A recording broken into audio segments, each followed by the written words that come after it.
Hey guys, I'm Adrienne and welcome to my channel, The Minimal Approach. So today I will share my March makes and a bit of my April makes.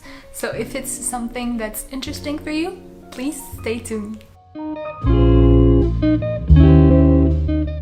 So in March I did a few things that became very useful and that I don't understand why I didn't sew them before. And there's also a few fails that I just got rid of immediately after I made them. Overall, I have to say I'm pretty happy with my makes, and I'm especially happy it's spring. It's my favorite season, my birthday's coming up, and I feel like everything is as it should be. So my first make is 5537 and it's a pattern that has been sitting in my stash for a while now. So it's this bathrobe and it's extremely comfortable. I made a few adjustments. I shortened the length of this pattern by about, I think, 30 centimeters. It was intended to be a super long bathrobe, and since I'm short, I thought I could really use this alteration, and I'm very glad I did it.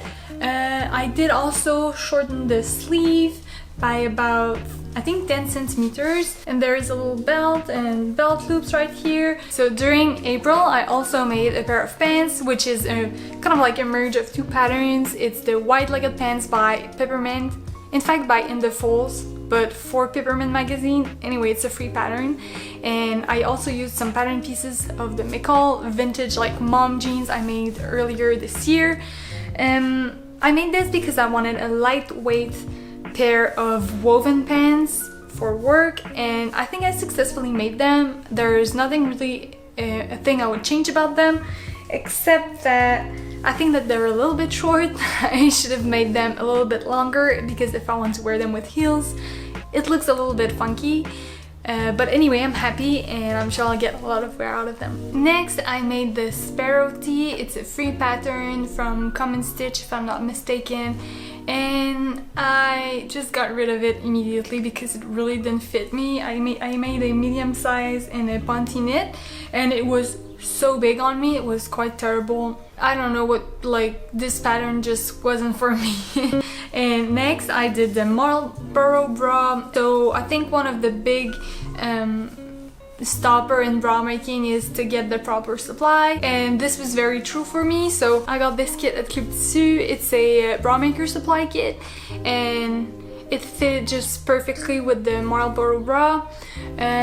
The pattern is not lined. I washed this a few times and it looks still very good.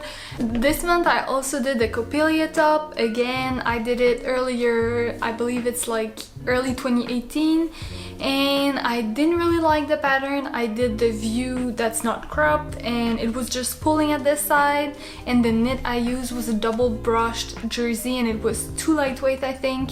So the first time around it really didn't work, but then I was like, really like the style, so I will try the crop version.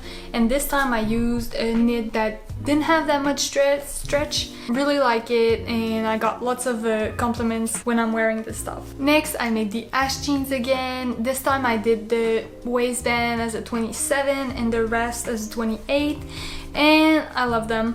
I used the same denim as the first time I did them because I really love the way they feel. They stretch, but they have excellent recovery, so you never get like some parts like saggy and stuff. So actually this pattern is my favorite pants pattern. Really like them. I actually tried to do a second pair in a black fabric, but this time I didn't put the stretch in the right direction. I did this mistake once in the past, and I felt so bad when I realized, when I based the side seams and I tried them on and they didn't fit.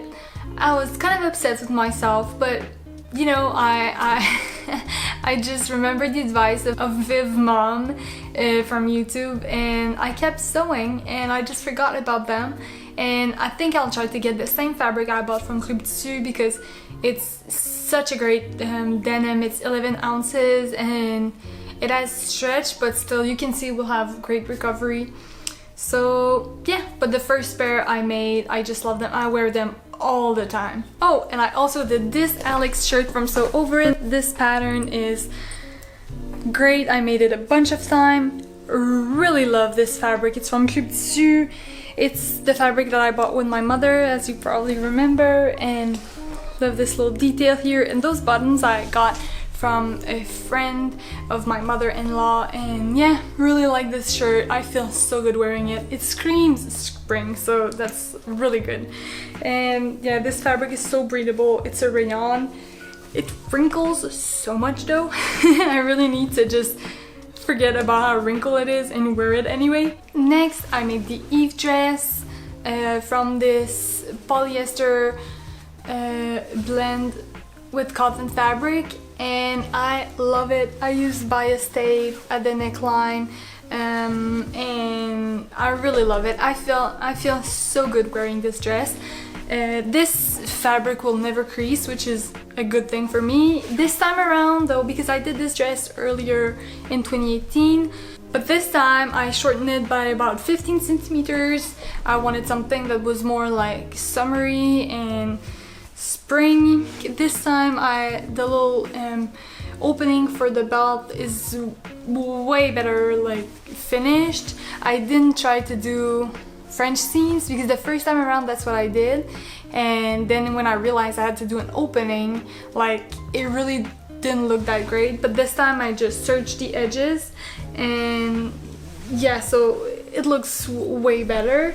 Yeah, this is such an easy dress to wear. Next, I made a little blouse out of leftover fabric, and I don't even remember what's the name of the magazine I traced this off, because I got this when we were on a little sewing vacation, and I like it. I just feel that it's a little bit small on me. And then using leftover fabrics, I did the Rhapsody blouse. It's a pattern that I was really inspired to do because of Vivienne from Stitches and Seams. She did great versions of this top, and I just really wanted to have something similar. And now that I've made it, I wasn't sure if it would like fill a gap in my wardrobe, but in fact it totally does. So I'm very happy with this one. And I did bias binding tape myself, which was a first, and I did buy a little bias tape maker afterwards because I did burn my finger while doing this one. Great blouse. It has a back yoke and a little pleat at the back, and there's many sleeve options. I did the kind of like the bell sleeve, and yeah, great top, and I will definitely do this one more. It's so easy to throw on. So the next one is special because it's something that I act. I really wanted to do a little like pussy bow blouse, and I had this, you'll recognize this, is the Dana shirt pattern from Sew Over It with the hidden button placket.